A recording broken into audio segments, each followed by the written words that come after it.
ભરૂચ જિલ્લામાં ખાસ મતદાર યાદી સઘન સુધારણા કાર્યક્રમ એટલે કે એસઆરની કામગીરી બાદ વિવાદ ઊભો થયો છે અને આ વિવાદ એટલે કે કોઈ એક જ કોમના મોટી સંખ્યામાં લોકોના નામ કમી કરવા માટેના ફોર્મ ભરાયા છે. ફોર્મ નંબર 7 જેને લઈને હાલ વિવાદ ચાલી રહ્યો છે. હવે ભરૂચમાંથી પણ સામે આવ્યો છે. ભરૂચ જિલ્લામાં લગભગ 89,000 જેટલી અરજીઓ નામ કાપવા માટે કરવામાં આવી છે.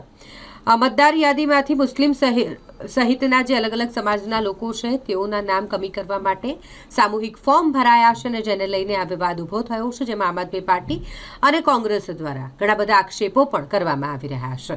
સામૂહિક રીતે મતદાર યાદીમાંથી નામ કાપવા માટે ફોર્મ નંબર 7 ભરાયા હોવાના આક્ષેપ ઉઠતા રાજકીય અને સામાજિક સ્તરે ચકચાર મચી ગઈ છે. કોંગ્રેસ અને આમ આદમી પાર્ટી સહિતના વિપક્ષોએ આરોપ લગાવ્યો છે કે મોટી સંખ્યામાં ફોર્મ 7 સાથે છેડા કરવામાં આવી રહ્યા છે. ફોર્મ નંબર 7 એક સાથે ભરી ચોક્કસ સમાજના મતદારોને ટાર્ગેટ કરવામાં આવ્યા છે. મામલો ગંભીર બની રહ્યો છે. જ્યારે આ ગામની મુલાકાત લીધી તો હકીકત જાણવાનો પ્રયાસ કર્યો, તેમાં જાણવા મળ્યું કે થામ ગામમાં અંદાજિત 150 જેટલા લોકોના નામ મતદાર યાદીમાંથી કાપવા માટે ખોટી સહીઓ સાથે અરજીઓ થઈ છે. મતદાર અબ્દુલ મુસ્તફા ગોરજીએ આક્ષેપ કર્યો કે કોઈ સંજય નામના વ્યક્તિએ તેમને મૃત દર્શાવી નામ કાપવાની અરજી કરી, જ્યારે તેઓ સંપૂર્ણ હયાત છે.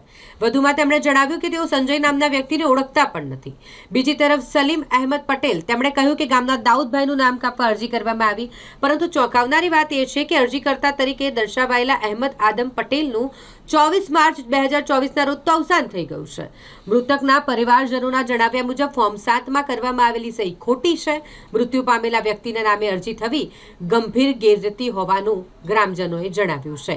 ગ્રામજનોમાં આ ઘટનાને લઈને ભારે રોષ ફેલાયો છે. ખોટી અરજીઓ કરનાર તત્વો સામે કડક કાયદેસર કાર્યવાહી થાય તે માટે સામૂહિક માંગ ઉઠી છે.